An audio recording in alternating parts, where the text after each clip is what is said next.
اس سے پہلے کہ میں ان الفاظ پر غور کرتی اور کوئی سوال پوچھتی، میری آنکھ کھل گئی۔ کمرے میں ہر طرف اندھیرا تھا، شاید لائٹ جا چکی تھی یا کسی خرابی کی وجہ سے بند تھی۔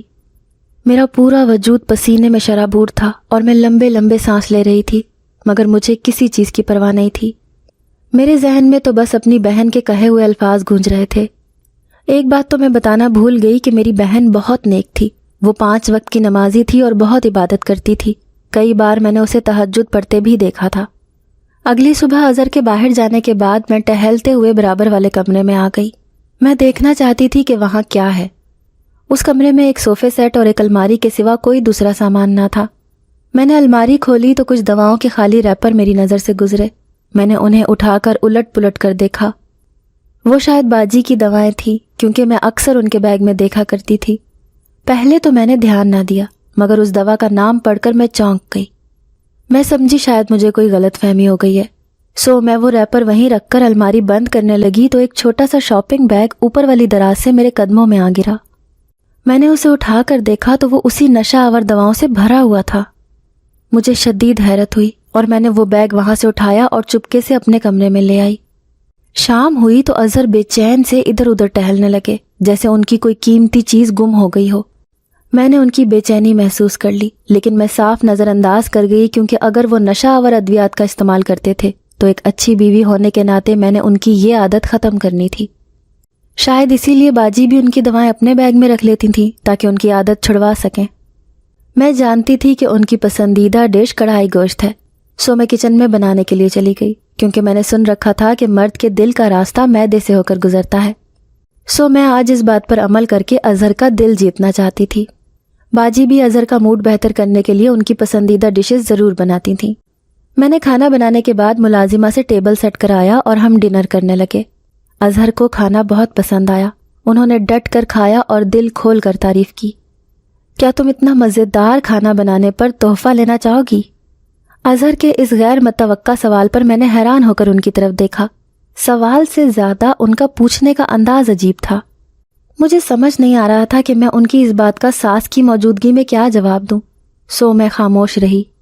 ایک بار پھر اظہر نے عجیب سے انداز میں اپنا سوال دہرایا تو ساس نے جلدی سے مجھے ایک کام سے کچن میں بھیج دیا۔ میں نے کچن کی کھڑکی سے دیکھا تو وہ اپنے بیٹے کو دھیمی آواز میں جانے کیا کہہ رہی تھیں۔ مجھے اظہر کا اس طرح کا رویہ بہت عجیب لگ رہا تھا۔ ایک دن میں نے ہمت کر کے ساس سے بات کی اور اسے بتایا کہ آپ کا بیٹا تو نشہ کرتا ہے، پھر آپ نے اس جیسے شخص کے لیے میری زندگی کیوں تباہ کی؟ وہ کہنے لگیں کہ ایسی کوئی بات نہیں ہے، تمہاری بہن اور اس کی بیوی کی موت کے صدمے نے اسے نڈھال کر دیا ہے اور اپنے غم کو بھلانے کے لیے وہ اس سب میں مبتلا ہوا ہے۔ میں اسے سمجھاؤں گی۔ میں نے رات کو پھر سے سونے کے لیے آنکھیں بند کی تو باجی کی روتی ہوئی صورت سامنے آئی۔ وہ مجھ سے انصاف مانگ رہی تھی۔ آخر کیسا انصاف؟ باجی کو یوں خواب میں تڑپتا دیکھ کر میں بے چین ہو گئی تھی۔ میرے دل میں عجیب و غریب خیال آنے لگے تھے کہ کہیں میری باجی کی موت حادثاتی تھی یا پھر کچھ اور تھا۔ ساس نے بتایا تھا کہ جب باجی کو اٹیک ہوا تھا تو انہیں ہسپتال لے جایا گیا تھا۔ اس وقت نہ تو کچھ پوچھنے کا ہوش تھا اور نہ ہی کسی قسم کا شک تھا، مگر اب باجی کو یوں خواب میں دیکھنا ایک غیر معمولی بات تھی۔ میں نے اپنے کمرے کو چھان مارا کہ مجھے ہسپتال کی وہ رپورٹ مل جائے جس میں باجی کی موت ڈکلیئر کی گئی تھی، تاکہ مجھے وجہ تو پتہ چلے، مگر کمرے میں ایسا کوئی کاغذ نہیں ملا۔ صبح شوہر کے گھر سے باہر جاتے ہی اس کے کمرے کی صفائی کے بہانے سے وہاں بھی دیکھ لیا، مگر کچھ حاصل نہ ہوا۔ اب صرف ساس کا کمرہ رہ گیا تھا اور مجھے امید تھی کہ شاید یہاں سے کچھ مل جائے، اور ایسا ہی ہوا۔ الماری سے ایک ہسپتال کی رپورٹ ملی جس میں باجی کی موت کی وجہ دل کا دورہ ہی لکھی ہوئی تھی۔ یہ اپنی آنکھوں سے پڑھ کر میرے دل کو قرار آ گیا اور تھوڑی سی شرمندگی بھی ہوئی کہ میں اپنے ہی گھر والوں پر شک کر رہی تھی۔ دن یوں ہی اظہر کے دھوپ چھاؤں والے رویے کے ساتھ گزرنے لگے۔ ایک رات میں نے یوں ہی دیکھا کہ جب وہ دوسرے کمرے کے اندر گیا تھا تو اس کے ہاتھ میں ایک نہیں 2 فریم تھے۔ ایک تو میں پہچان گئی تھی، وہ آپی کی تصویر والا فریم تھا، اور دوسرا شاید نیا بنوایا گیا تھا، مگر سسپینس کی بات تو یہ تھی کہ اس دوسرے فریم میں کس کی تصویر تھی۔ اگلی رات کو میں سونے کے لیے لیٹی تو میں نے جان بوجھ کر آنکھیں بند کر لی اور پھر سونے کی اداکاری کرنے لگی۔ آج رات میں ضرور وہ بھید جان لینا چاہتی تھی جو مجھے اندر ہی اندر بے چین کر رہا تھا۔ میں نے محسوس کیا کہ حسب معمول اظہر کمرے میں آئے اور باجی کی تصویر ہاتھ میں لے کر کچھ دیر رک کر مجھے دیکھتے رہے، جب تک کہ ان کو یقین ہو گیا کہ میں سو چکی ہوں۔ اس کے بعد انہوں نے باہر کی طرف قدم بڑھا دیے۔ میں نے آنکھیں کھول کر ان کی پشت کو دیکھا اور جیسے ہی وہ دوسرے کمرے میں گئے میں بھی اٹھ کر بیٹھ گئی۔ وہ مجھے سوتا دیکھ کر کمرہ لاک کیے بغیر ہی دوسرے کمرے میں موجود تھے۔ کچھ دیر گزری تو میں دبے آواز قدموں سے اٹھی اور آہستہ آہستہ چلتی ہوئی برابر والے کمرے کے سامنے آ رکی۔ میں نے دروازے کی نوب آہستہ سے گھمائی تو دروازہ کھلتا چلا گیا۔ میں نے کمرے میں چھپکے سے جھانکا تو اظہر باجی کی تصویر پر جھکے باتیں کر رہے تھے۔ ان کی آنکھوں سے آنسو جاری تھے۔ ان کی آواز مجھے صاف سنائی دے رہی تھی۔ میری پیاری شہزادی، تم دوسری دنیا میں کتنا اکیلا پن محسوس کرتی ہوگی۔ میں تمہیں اداس نہیں دیکھ سکتا اور میں بہت جلد تمہاری تنہائی دور کرنے والا ہوں۔ تمہاری قبر کے برابر والی قبر پسند بھی کر چکا ہوں، بس تم تھوڑا انتظار کرو۔ یہ کہہ کر اظہر نے ایک دوسری تصویر اپنی گود سے اٹھا کر باجی کی تصویر کے ساتھ ملا کر رکھ دی۔ وہ دونوں تصاویر کو ساتھ ملا کر اور بھی نہ جانے کیا کچھ کہہ رہے تھے۔ وہ تصویر تو مجھے نظر نہیں آئی، مگر اس کی دل دہلا دینے والی باتیں سن کر میرے قدموں تلے سے زمین کھسک گئی۔ میں الٹے قدموں اپنے کمرے میں واپس آئی اور بیڈ پر بیٹھ کر لمبے لمبے سانس لینے لگی۔ مجھے ایسا محسوس ہو رہا تھا گویا میں میلوں کا سفر پیدل طے کر کے آئی ہوں۔ میں بستر پر لیٹ کر سونے کی کوشش کرنے لگی۔ اظہر خودکشی کا سوچ رہے تھے، باجی کے پاس جانے کا سوچ رہے تھے۔ باجی کے ساتھ شاید وہ دوسری تصویر انہی کی تھی۔ مجھے اظہر کو اس انتہا تک پہنچنے سے پہلے روکنا تھا۔ سوچتے سوچتے کافی دیر بعد میری آنکھ لگی تو باجی کی کراہتی آواز نے پھر مجھے اپنی طرف متوجہ کر لیا۔ وہ مسلسل انصاف کا تقاضا کر رہی تھی۔ میں نے خواب میں ہی ان سے انصاف دلانے کا وعدہ کیا تو وہ مسکرا دیں۔ اٹھ کر میں مزید الجھ گئی کہ باجی کا معاملہ تو اپنے تئیں میں نمٹا چکی تھی، پھر دوبارہ سے باجی خواب میں آ گئی۔ اب میں نے ہر صورت اپنا وعدہ نبھانا تھا اور مجھے نہیں پتا تھا کہ یہ کیسے کرنا ہے۔ سو میں رات کے پچھلے پہر اٹھ کر حالات کا جائزہ لینے لگی۔ میں نے اٹھ کر دوسرے کمرے کی طرف جا کر مزید کچھ جاننا چاہا، مگر وہاں اندھیرے کا راج تھا۔ اظہر شاید لائٹ بند کر کے سو چکے تھے۔ اگلے دن میری آنکھ دیر سے کھلی۔ میں اٹھی اور الماری سے اپنے کپڑے نکالنے لگی تو وہاں سے نشہ آور ادویات والا بیگ غائب تھا۔ میں سر تھام کر رہ گئی۔ میرے ذہن میں ایک خیال آیا اور میں دوسرے کمرے میں گئی تاکہ الماری چیک کر سکوں، مگر الماری کی چابیاں غائب تھیں اور الماری کے لاک دروازے میرا منہ چڑھا رہے تھے۔ یقیناً اظہر نے کارروائی دکھائی تھی اور اس نشے کے زیر اثر وہ باجی کے پاس جانے کے پلان بنا رہے تھے۔ میں مایوس سی کمرے سے نکلی تو میری ساس پریشان سی آ گئی اور مجھے کہنے لگی، بیٹا تمہارے فون میں کریڈٹ ہے تو پلیز مجھے یہ ڈاکٹر صاحب کا نمبر ملا کے دے دو۔ سر درد سے پھٹا جا رہا ہے، کچھ مشورہ کر لوں۔ میں نے تابعداری سے سر ہلایا اور ان کے ہاتھ سے ان کا فون لے کر ان کا بتایا ہوا نمبر ملانے لگی۔ دوسری بیل پر کال یس کر لی گئی تھی۔ میں نے اپنا فون انہیں پکڑایا مگر اس سے پہلے میرا ہاتھ ریکارڈنگ کے بٹن پر ٹچ ہو گیا، جو کہ غیر ارادی طور پر سراسر ایک اتفاق تھا۔ میری ساس موبائل لے کر دوسری جانب جا کر بات کرنے لگی۔ رات کو اظہر کافی دیر سے گھر آئے تھے۔ آج وہ بہت خوش نظر آ رہے تھے۔ میں نے سوچ لیا تھا کہ اب اظہر کو پیار سے اپنی طرف متوجہ کرنا ہے تاکہ وہ باجی کے خیالوں اور خوابوں سے نکل کر میرے ساتھ ایک اچھی زندگی گزار سکیں۔ وہ میری طرف دیکھ کر مسکرائے تو میں نے کھانے کا پوچھ لیا۔ انہوں نے فوراً منع کر دیا۔ ان کے ہاتھ میں ایک پیزا باکس تھا۔ انہوں نے وہ میری جانب بڑھایا اور بولے، یہ میں خاص تمہارے لیے بنوا کر لایا ہوں۔ میں نے پیزا ان کے ہاتھ سے لے لیا۔ مجھے شدید بھوک محسوس ہو رہی تھی اور ویسے بھی میں پیزا کی بہت دیوانی تھی۔ اظہر باجی کی تصویر اٹھا کر دوسرے کمرے میں چلے گئے جبکہ میں پیزا اور موبائل ہاتھ میں لے کر بیڈ پر بیٹھ گئی۔ میں موبائل میں اپنے پسندیدہ ڈرامے کی ریکارڈنگ نکالنا چاہ رہی تھی کہ میری نظر صبح والے ریکارڈڈ کال پر پڑ گئی۔ میں سننا تو نہیں چاہتی تھی مگر چونکہ ساس کافی دیر بات کرتی رہی تھیں تو میں نے سوچا کہ سن لوں کہ ڈاکٹر سے ایسی بھی کیا خاص اور لمبی بات ہوئی ہے۔ میں نے کال پلے کی تو سن کر حیران رہ گئی، بلکہ حیرانی تو شاید بہت چھوٹا لفظ ہے۔ میرے ہوش اڑ گئے۔ ساس کہہ رہی تھی، ڈاکٹر صاحب آپ کی دوا تو اظہر پر الٹا اثر کر رہی ہے۔ میری بڑی بہو کی جان لینے کے بعد وہ چھوٹی کو بھی مارنے کی پلاننگ کر رہا ہے۔ لاکھوں روپے خرچ کرنے کے باوجود آپ کے علاج کا الٹا اثر ہوا ہے۔ مہربانی کر کے میرا پیسہ واپس کر دیں ورنہ اچھا نہیں ہوگا۔ یہ میری ساس کی آواز تھی جو کسی ڈاکٹر سے بات کرتے ہوئے اسے دھمکی دے رہی تھیں، جس کے جواب میں دوسری طرف سے ایک کہا ابھرا تھا، مت بھولیں سلمہ صاحبہ کہ میں اس بات سے اچھی طرح واقف ہوں کہ آپ کا بیٹا ایک نفسیاتی مریض ہونے کے ساتھ ساتھ قاتل ہے اور اپنی بیوی کا قتل کر چکا ہے۔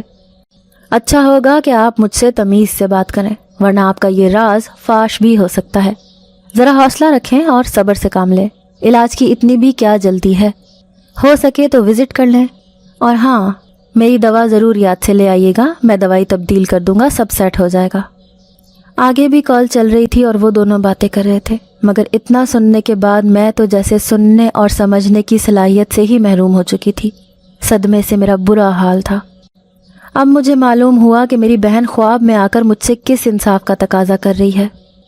میں نے موبائل کو احتیاط سے تکیے کے نیچے رکھا اور دروازہ بند کرنے کے لیے اٹھی تو اظہر بے چین سے سامنے کھڑے تھے۔ تم سوئی نہیں ہو؟ اس نے اپنی گہری نظریں میرے چہرے پر جما کر کہا تو میں خود کو سنبھالتے ہوئے بولی، بس سونے لگی ہوں۔ اس نے پھر سوال کیا، کیا تم پیزا کھا چکی ہو؟ میں نے سر ہلایا اور بولی، ہاں بہت مزیدار تھا۔ یہ سن کر اس کا چہرہ کھل گیا اور وہ واپس اپنے کمرے میں چلا گیا۔ میں نے اپنے کمرے کا دروازہ بند کیا اور ساتھ ہی میرا ضبط ختم ہو گیا اور میں پھوٹ پھوٹ کر رونے لگی۔ بہت دیر تک یوں ہی بے حال سی بیٹھے رہنے کے بعد میں نے اپنے اندر ہمت پیدا کی اور اٹھ کر تکیے کے نیچے سے اپنا موبائل نکالا اور اپنے والدین کو فون کر کے ساری بات انہیں بتائی۔ ان کے لیے بھی ان ساری باتوں پر یقین کرنا بہت مشکل تھا۔ میرے بابا نے مجھے تسلی دی اور پولیس کو کال کرنے کا کہا، کیونکہ اس وقت میری اپنی جان بھی خطرے میں تھی۔ میں نے فون بند کر کے اپنے آنسو صاف کیے اور پولیس کو کال کر دی اور پوری بات بتانے کے بعد ایڈریس سمجھا دیا۔ آنے والے وقت کا سوچ کر میرا دل سہم رہا تھا، لیکن اپنی بہن کی تڑپتی روح کو انصاف دلانے اور اپنی جان بچانے کے لیے یہ قدم اٹھانا ضروری تھا۔ کچھ ہی دیر بعد پولیس نے گھر پر چھاپا مار کر اظہر اور اس کی ماں کو گرفتار کر لیا۔ اظہر جو مجھے مردہ حالت میں دیکھنے کے لیے اس رات خوشی سے ٹہلتے ہوئے میرے مرنے کا انتظار کر رہا تھا، اپنی عزت افزائی کے لیے پولیس کو آتا دیکھ کر حیران رہ گیا۔ میں نے اپنی ساس کی کال ریکارڈنگ اور زہر ملا پیزا پولیس کے حوالے کر دیا، جس کے ذریعے اظہر اور اس کے سہولت کاروں کو کیفر کردار تک پہنچانے میں بہت مدد ملی۔ ان کا کیس عدالت میں چلا اور اظہر کو پاگل خانے بھیج دیا گیا۔ وہ ذہنی مریض تھا جو خوبصورت لڑکیوں سے نفرت کرتا تھا۔ جعلی ڈاکٹر کے ساتھ میری ساس کو بھی 10 سال کی سزا سنا دی گئی۔ اسی ڈاکٹر نے باجی کی جھوٹی رپورٹ تیار کی تھی۔ ساس نے جعلی اور لالچی ڈاکٹر کے مشورے پر عمل کرتے ہوئے اپنے نفسیاتی بیٹے کی شادی یہ سوچ کر دی تھی کہ جب بیوی بچوں کی ذمہ داری سر پر پڑے گی تو خود ہی ٹھیک ہو جائے گا۔ میرے لیے اب وہاں کچھ باقی نہ بچا تھا، سو میں نے اپنے والدین کی مدد سے جلد از جلد عدالت کے ذریعے اظہر سے خلا لے لی۔ میرے والدین نے مجھے کھلے دل سے گلے لگایا اور ایک نئی زندگی شروع کرنے کے لیے میرا حوصلہ بڑھایا۔ میرے ماں باپ کو اس بات کا احساس اچھی طرح ہو گیا کہ روتی ہوئی بیٹی کا دکھ تو سب کو نظر آ جاتا ہے، مگر ہنستی ہوئی بیٹی کی زندگی کے دکھ کو سمجھ لینا ہی اصل بات ہے۔ اگر وہ اس بات کو پہلے سمجھ لیتے تو شاید میری باجی کے ساتھ یہ حادثہ پیش نہ آتا۔ میں نے اپنی پڑھائی کا سلسلہ دوبارہ شروع کیا اور اعلیٰ تعلیم حاصل کر کے اپنے ماں باپ کا سر فخر سے بلند کر دیا۔